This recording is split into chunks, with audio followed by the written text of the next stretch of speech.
with the Holocaust. Only what people used to tell me when I started talking about the Holocaust. And they used to say, why do we have to know this? This will never happen again. And I said, why it should never happen again? But we don't know. And either right now, this is exactly what is happening again. I want to tell you that they say that they're not human beings, they're like animals. What? They kill children now. But that's not true. When I went to the Holocaust, I was 14 years old in 1944. I was the oldest of 7 children. My youngest sister was 3 weeks old. They killed her when she was only 3 weeks old. My next sister was 3 years old. So you see, it's the same thing they did right now to these little children, exactly what they did to my sisters and 3 brothers. I lost in the same day when we landed in Auschwitz. I'll tell you soon from where I come and all. When we landed in Auschwitz, I lost my grandmother who came with us in the cattle car, my mother and father, and 5 of my siblings were killed in the gas chamber and then in the crematorium the same day. So you see, you cannot win with these people. Like I said, they are not people. They are not human beings. They are like animals. Now I'll start from the beginning. I come from a very small town in Romania. The same as they went in here to the small little towns in the north and in the south in Israel.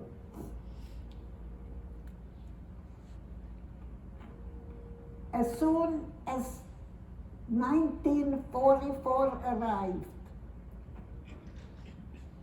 we were taken over. I was born, it was Romania, Maribor. But in 1944, we were reoccupied by the Hungarians. And our tourists started right that day. First of all, no Jewish child was able to go to school. We didn't have a Jewish school. Why? Yes, the boy had a cheder, but they went and they learned. But we are only a very small town with a very small amount of Jewish people. So we did not have a Jewish school.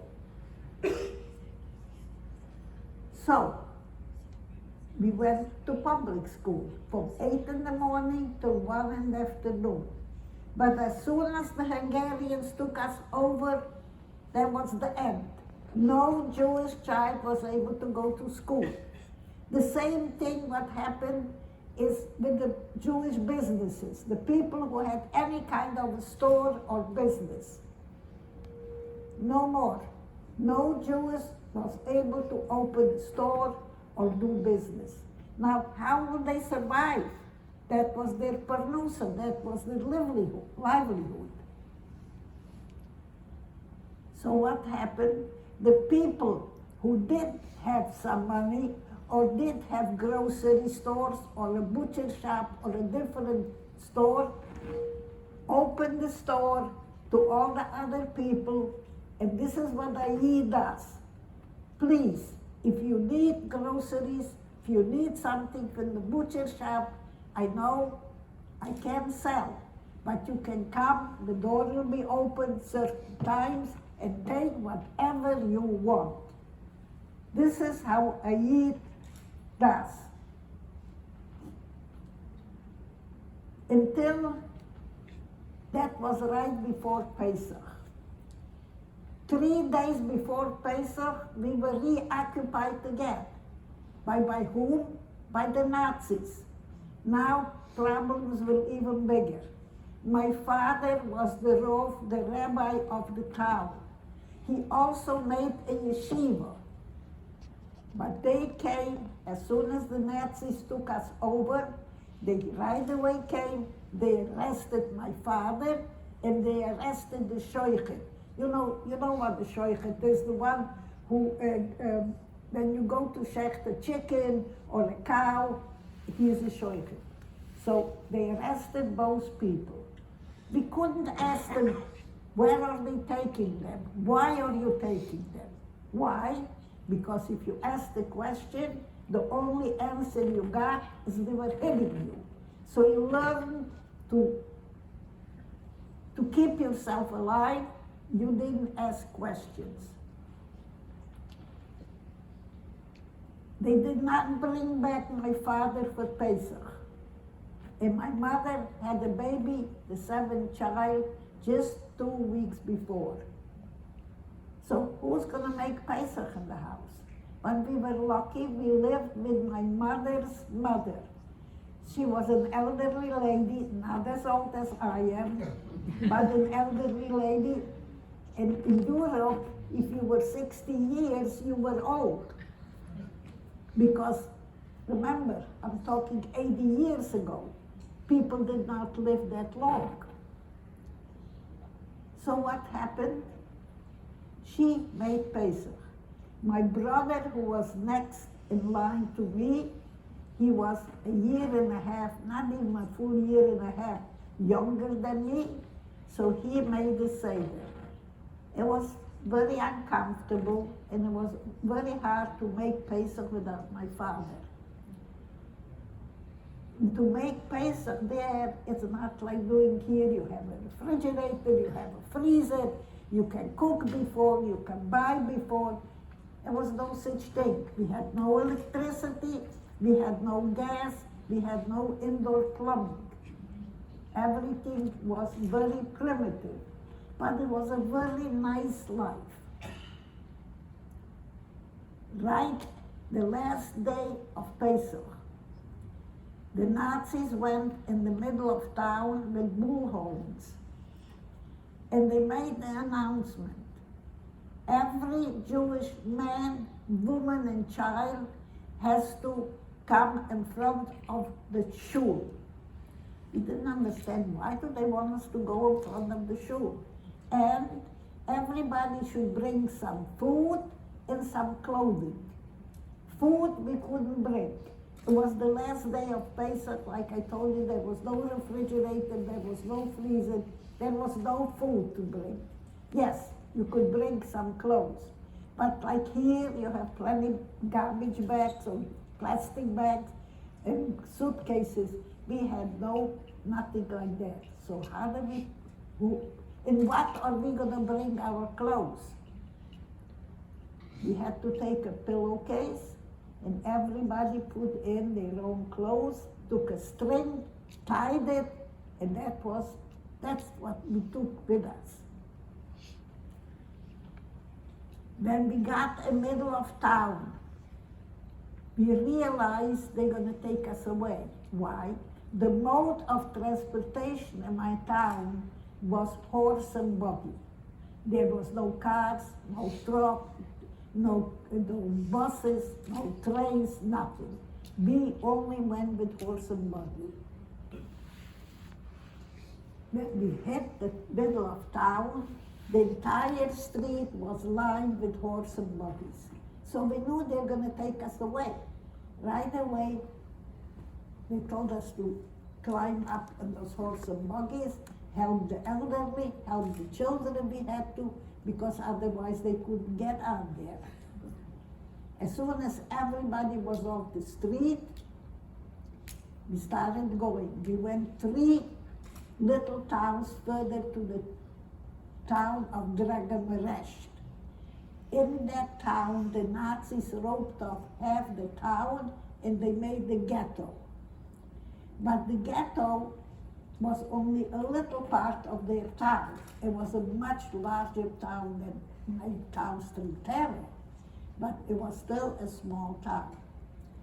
When we got there, they placed, every family got one room in a house. They didn't have enough houses for everybody.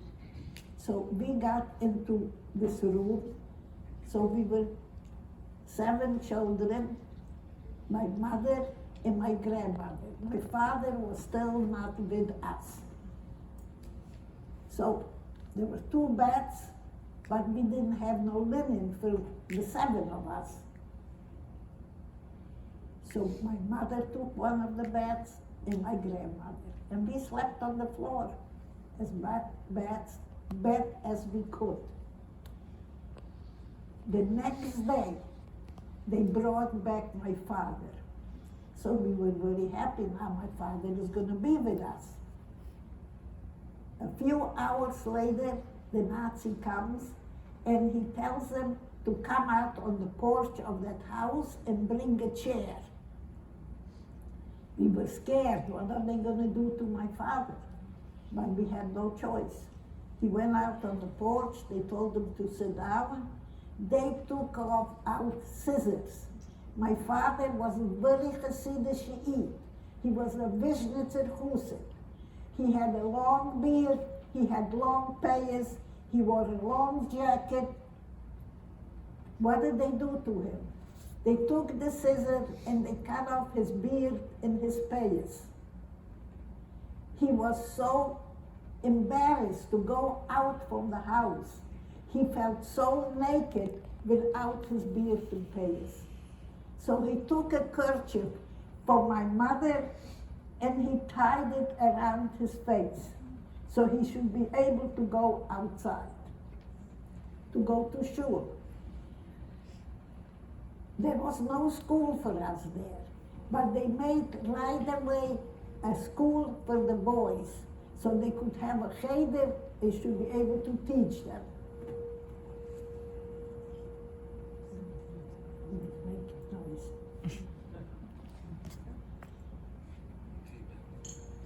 We didn't have no food. So what did the, like I told you, that town, Dragameresh, was a much larger town. They had a few grocery stores. So what did the Jews do? Before, they had to go to the ghetto too. So what did they do? They packed up all their groceries in boxes and they took them to the ghetto. And the people who were in charge there took one room, just like a family got one room with all the children. So the groceries got one room. And they put in all the food there. They also made right away a cheder for the boys. They shouldn't run on the wide on the street. And they made announcements. Anybody who needs food, there is a grocery there, there is a butcher shop there. It's not, doesn't belong to anybody. Whatever is there, anybody can go and take it. This is what one Yid does to another. When one Yid is in a problem, everybody else tries to do the best to help him, to take him out of that problem. We were there until 4 days before Shavuos. 4 days, 5 days before Shavuos, they made again an announcement. Everybody from the ghetto has to go at a certain place and take again some food and some clothing. We realized right away they're going to take us away. We went there.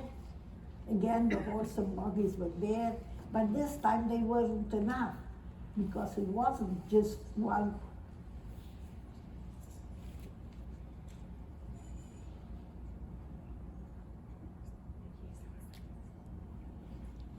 But this time, it wasn't enough horse and buggies for everybody because it wasn't one town. It was for malnourished. Like here it says, New York, New York, this was Trentero, Maramoros. Maramoros was the area. So they didn't have enough room for everybody. So they put on the horse and buggies the little children and the elderly people. The rest of us had to walk in the back of the horse and buggies. They took us. As soon as everybody was loaded, we started walking in the back, and as we were going on the horse and buggies, we saw, like in the next town, there were a lot of cattle cars there, because that town had railroad tracks. The real small towns didn't have railroad tracks, no trains were going.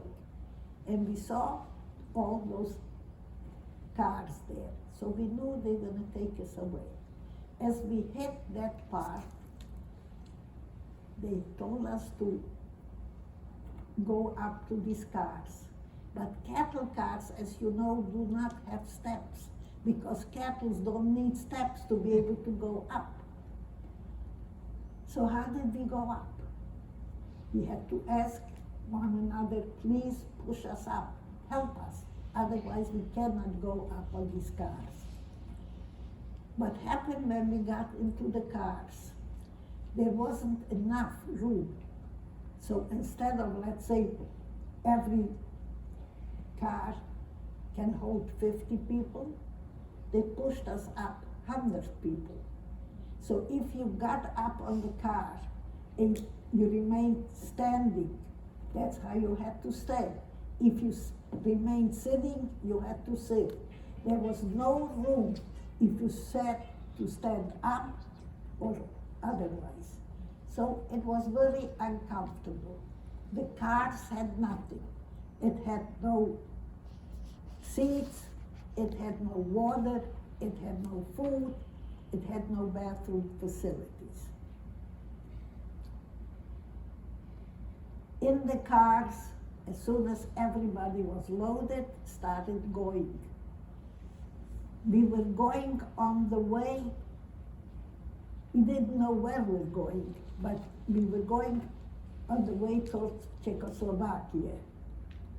A lot of the Jews in Czechoslovakia towns were not taken away, because from that part, they first took them later to the ghettos and to the lagers. As we were going into those cars, the car stops. Wherever there was a train station, the cattle car stopped. The Jews who were still in town realized who in those cattle cars were. So they came. The cattle cars had only a tiny little window, that's all. The doors, they locked us in. The Nazis were in one car and everybody else was locked in. So they came and they brought little things with food and water. And it was very a Messiah's nefesh for them. It was really, they could have gotten killed, because if the Germans would have seen them bring those food and water for us, they would have killed them. But they didn't care, because like before I told you, this is what one Yid does, that the other Yid has a problem. You try to help him, even when you know that your life is in danger. We went in the cattle cars for about 4 days till we reached Auschwitz. Auschwitz was in Poland. When we reached Auschwitz, the Germans opened the doors and they said, out. How are we going to go out? The little kids couldn't jump down. The elderly, we had to help each other get out of those cars. As soon as we got out of the cars, we were lined up 5 in a row. we looked up in the sky, and there was a lot of smoke, and it was stinking terribly. There were a lot of Polish Jews there already, because the Polish Jews came before the Hungarians and the Romanians. So we asked them, why all that smoke? Why does it stink here? Those who were nicer, kinder, said, don't worry, you'll find out. But those who were there already a long time, they were so discouraged already. They said, you know why? You see the sky is full of smoke?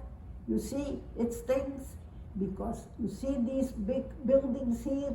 This is the gas chamber, this is the crematorium, and this is the infirmary. And your parents were burned already right here. That was our Burechabo to Auschwitz.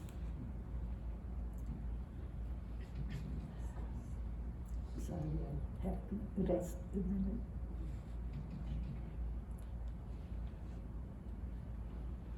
Then they put us, as we were in line, 5 in a row.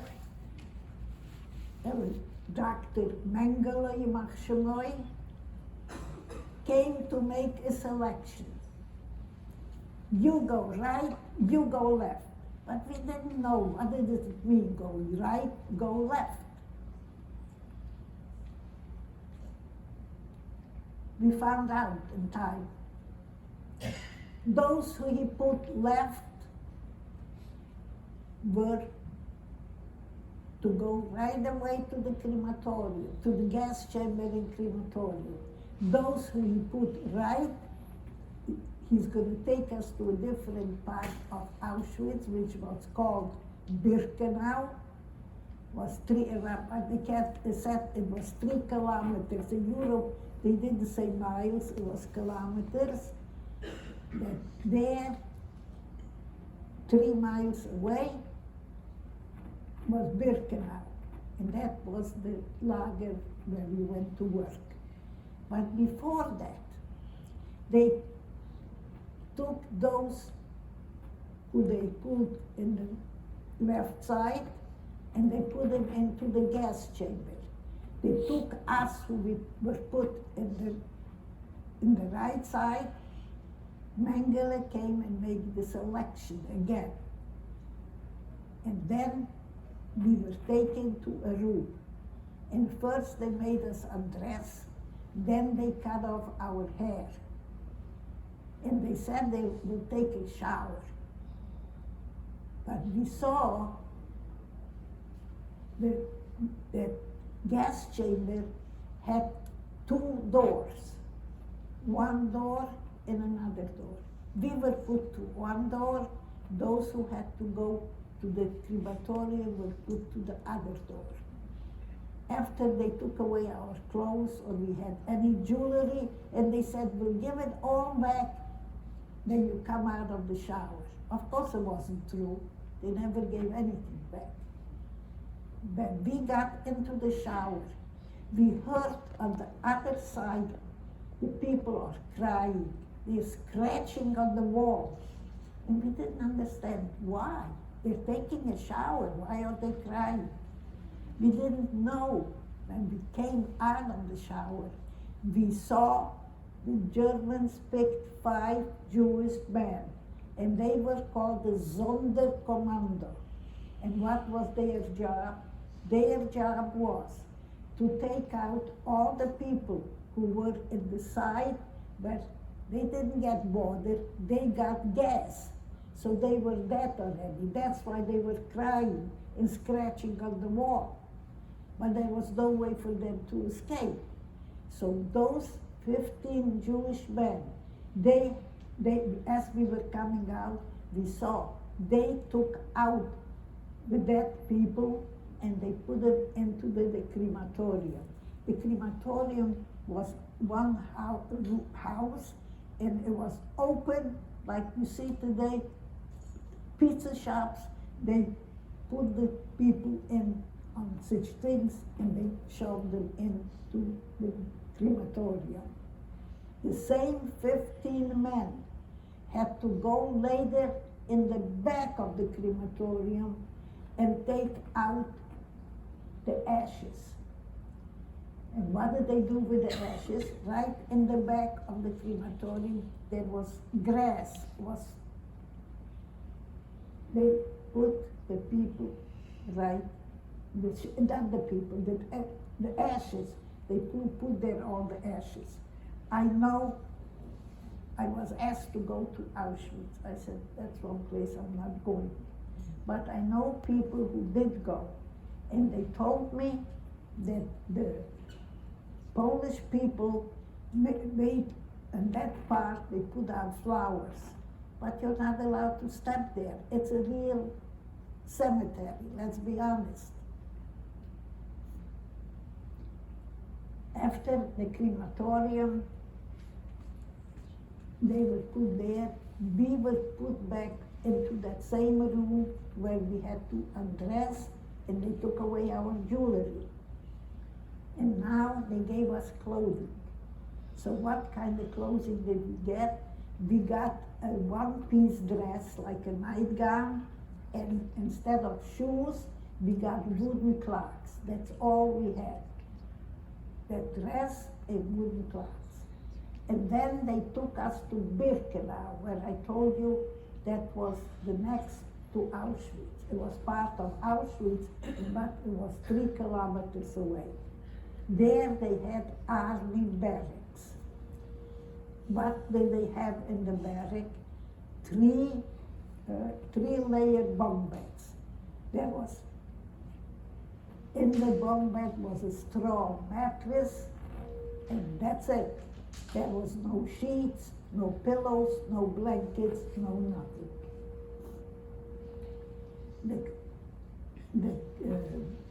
The barrack itself had no table, no chairs, no water, no bathroom facilities. They took one of the barracks and made a bathroom out of it.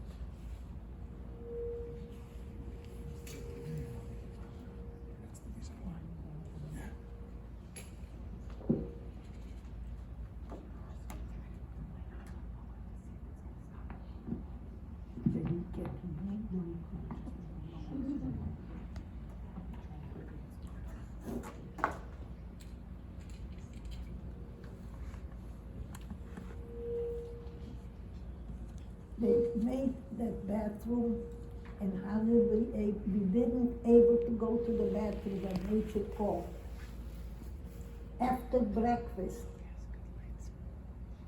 a Nazi took the whole bunk and took us to the bathroom. He stayed outside and he used to yell, "Schnell, schnell." He didn't want to waste time with us. And that the same way, after supper, they took us to the bathroom. I mean, you understand, this is not the normal nature. This is what they insisted to make it the nature.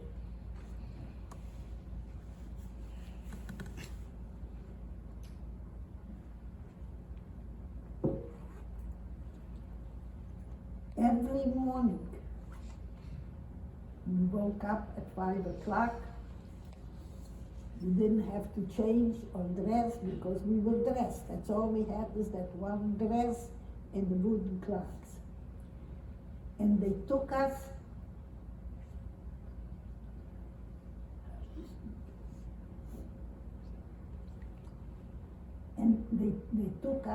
to the bathroom. After the bathroom, they took us back. I was in bunk 1.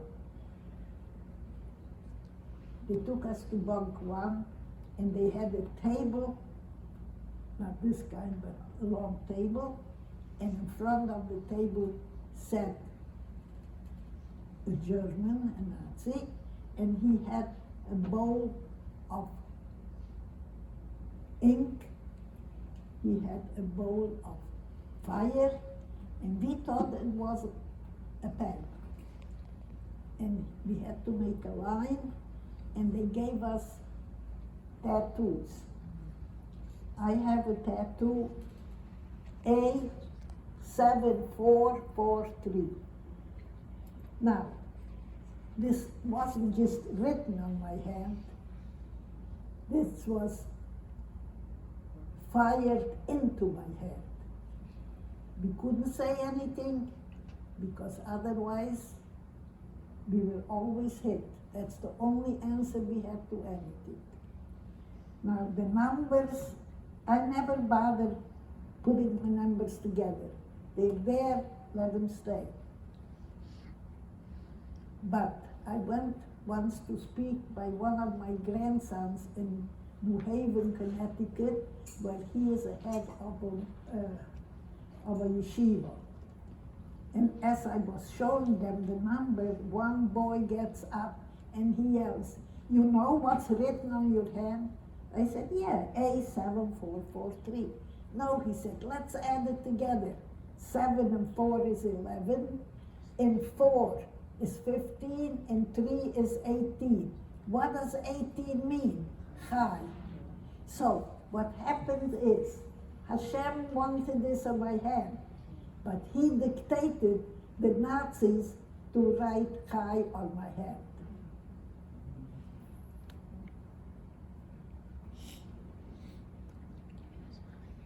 From that barrack 1, we used to go every single day to work.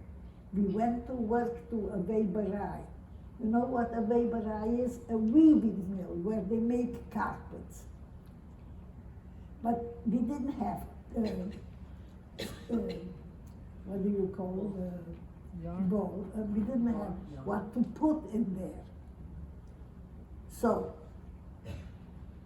they gave us cloth, and we had to cut it in very thin strips, put it in, and this is, it's hard for me to explain what the weaving mill is, but this is what it was. And we had a quota. Every day you had to make a certain amount of mileage. Now, there are people who are very fast, and there are people who are slow. And if you didn't have your quota, the punishment was very severe. They really hit you or they killed you. Again, what did we do? Those who were faster used to tell the people, when we looked around, the Nazis used to stay like by the wall, and we were here by the machines. And he used to say,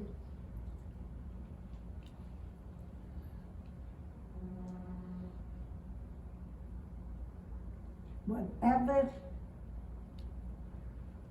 those people who didn't finish, we used to watch when the Germans didn't look, and we used to say, when you see that it's clear, let's change places. I finished mine, and you come sit in my place, and I'll go quickly to your place and finish your mileage. This is, again, even in those circumstances, we try to help each other. Mengele came every 4 weeks to make a selection. But after the first selection, whenever he made a selection, we were in our birthday suits.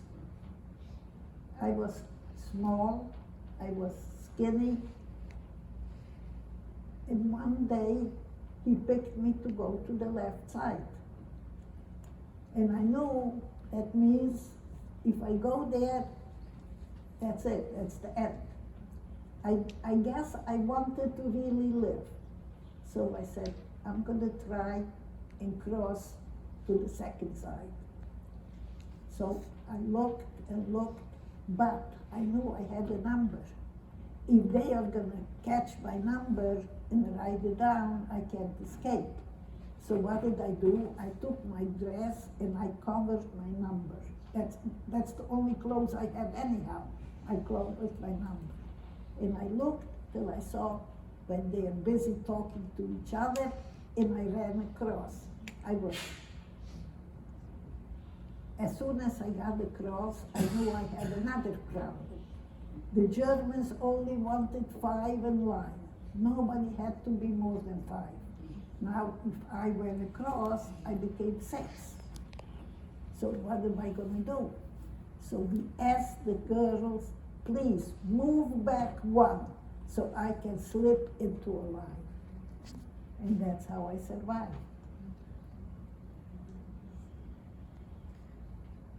I was in Auschwitz until end of January. I'm going to make it a little shorter. Till the end of January.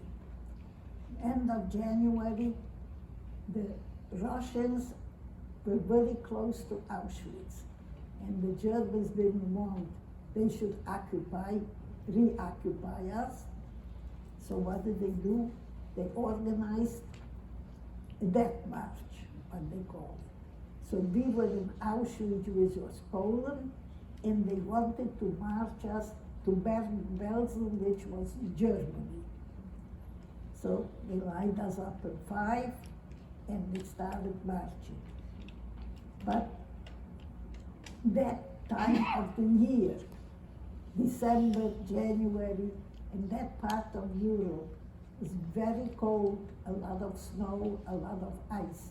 But we were not dressed for that. We had no coats, we had no sweaters, we had no scarves, we had nothing. We had a dress and wooden clocks.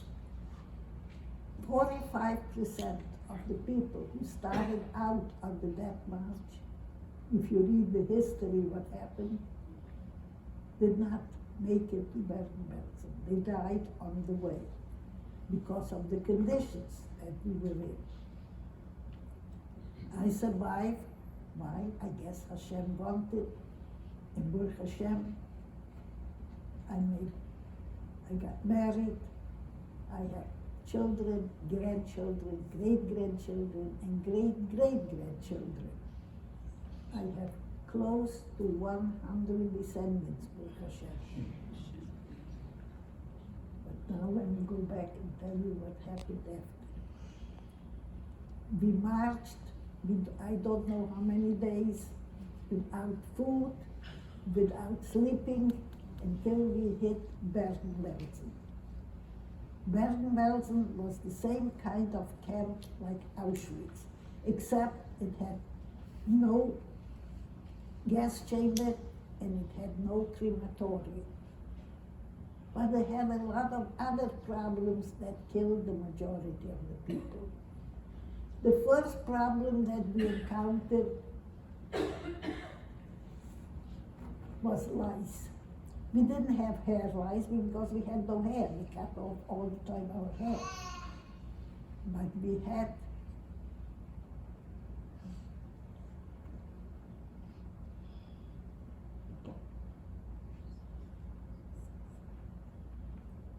how do you get rid of lice? We had no water. I was in Bergen-Belsen January, February, March, April, and May. 5 months. I never had a drop of water on my hands. So how do you get rid of lice?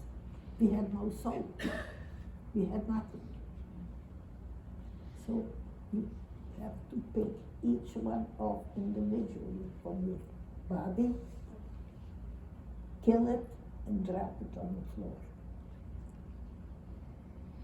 It's not a very pleasant thing. But what do you do with your back? How are you going to clean your back? So we had to ask a friend or a neighbor, please, you do my back, I'll do your back. And that's how we did it. That was the first problem. The second very big problem, typhoid fever. I don't think it's around anymore. It's a very, in those years it was a very bad sickness. We had no medication, we had no doctors, we had to go to work. If you didn't go to work, they killed you. So what happened to the people who died? The Nazis did not remove the dead bodies from Bergen-Belsen, from the lager floor. So we had to go to work. So how do you go to work when the whole floor is full of dead people? And yesterday it was your neighbor, it was your friend, and today you have to step over it because she's dead. So you had to make a choice. Should I step over there? Or am I going to go to work and now die? I'm sad to say we did step over there. We used to ask them they should forgive us, but we did step over them. Not easy, not proper, but we had to do it. That was the second big problem.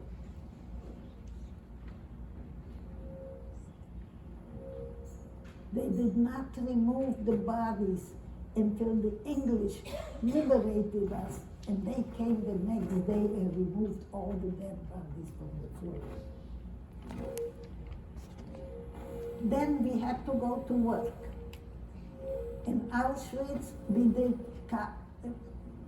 weaving. There was no weaving place, so we had to dig ditches. To dig ditches, they were big stones, and we were all young, we were hungry.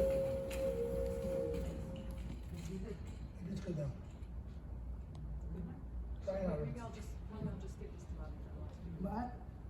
Can I give you a mic to hold for the last few minutes? What? Can I give you a mic to hold for the last Yeah, few yeah, minutes? yeah.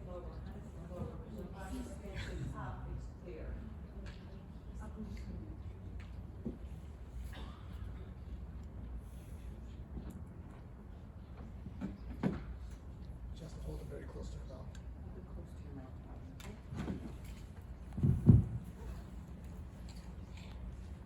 Can you hear me? Yes.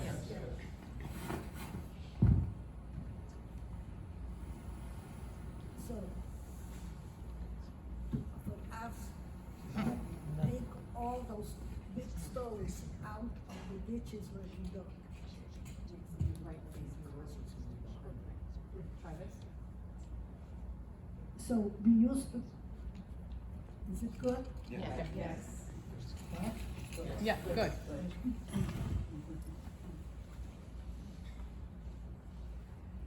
So we went through the digging ditches. Food was much less in Auschwitz, in Bergen-Belsen than in Auschwitz. In Auschwitz, we used to get breakfast in the morning, this amount of coffee. That was breakfast. When we came home from work, we used to get that amount of soup, beet soup, but it was never beets inside, it was water. That was our food. But in Bergen-Belsen, we didn't even get everyday food. Yes, we got the coffee every morning, but we didn't get supper every night when we came with food. Lunch, they did not believe it. They never gave us any lunch.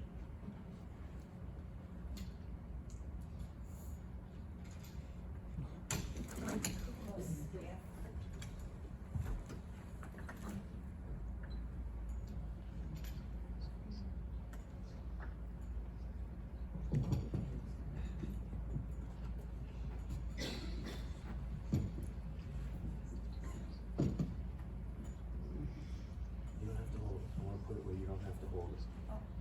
Go ahead. Okay, Can be closer, man. Turn it up. Doesn't go. It's up as loud. Doesn't go. Turn it up and down.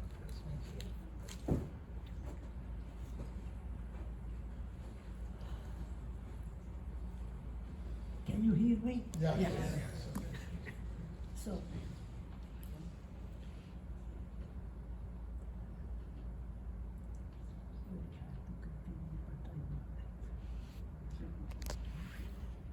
They didn't believe in lunch, that's the last part.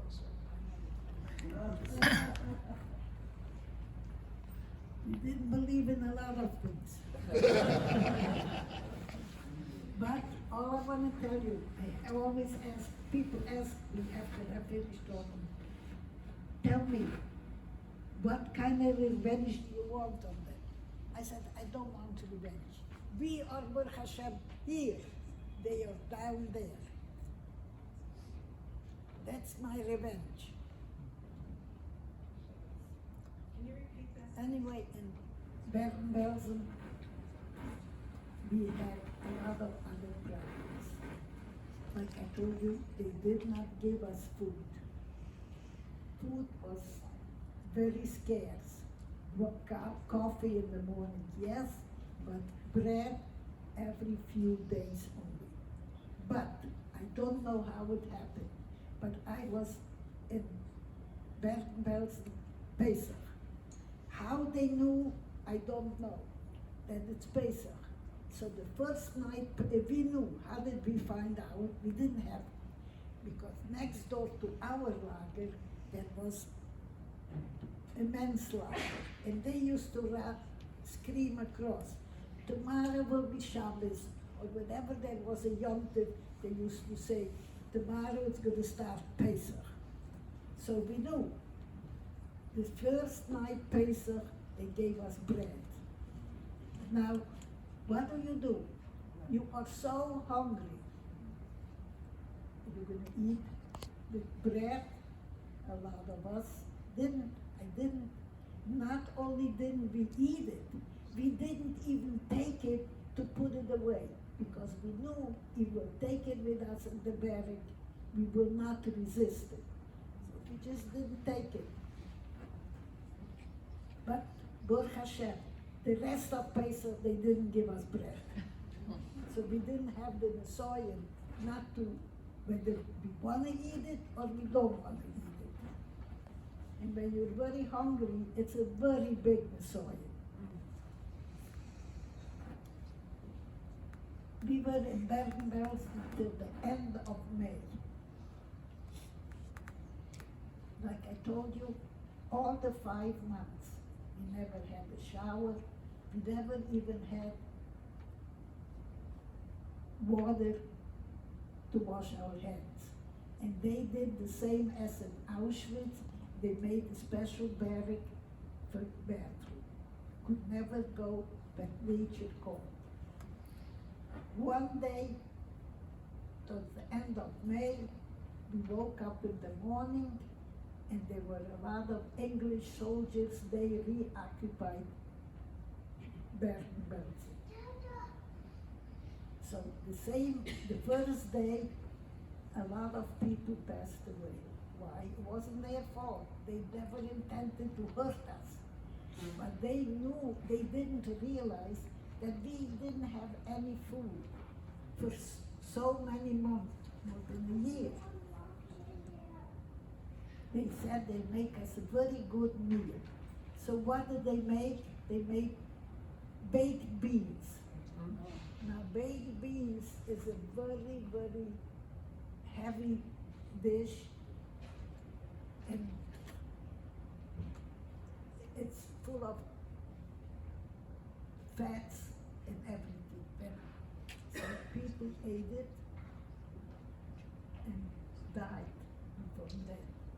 So they realized right away that they made a mistake.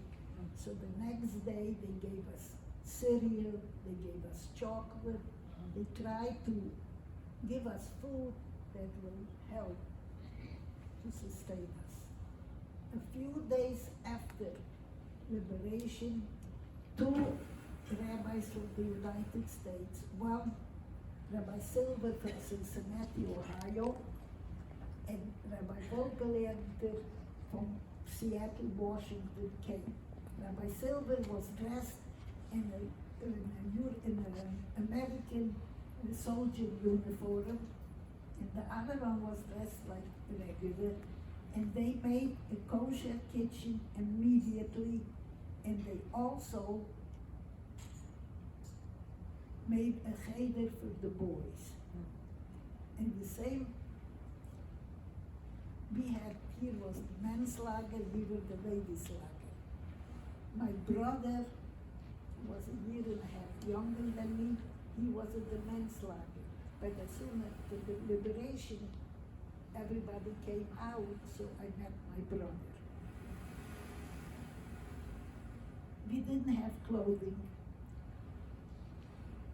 We did go, there were a lot of German houses there, but we didn't want to take anything from it. It was just not, it's not that we didn't want to steal from them. We just didn't want to have anything from it. I was in Belgium, I stayed only 2 weeks, and then they transferred me to Sweden. But Sweden was not then what Sweden is now. Now they're very anti-Semitic. But then they were absolutely wonderful to us. The only problem was my mother had 4 brothers in the United States. They came way before, and they lived in Williamsburg. And I remember the address, which I kept repeating because I used to address with letters to my grandmother. And I never forgot it, 186 Hooper Street. So I wrote to them. And they wanted right away to bring me out. But our president at that point,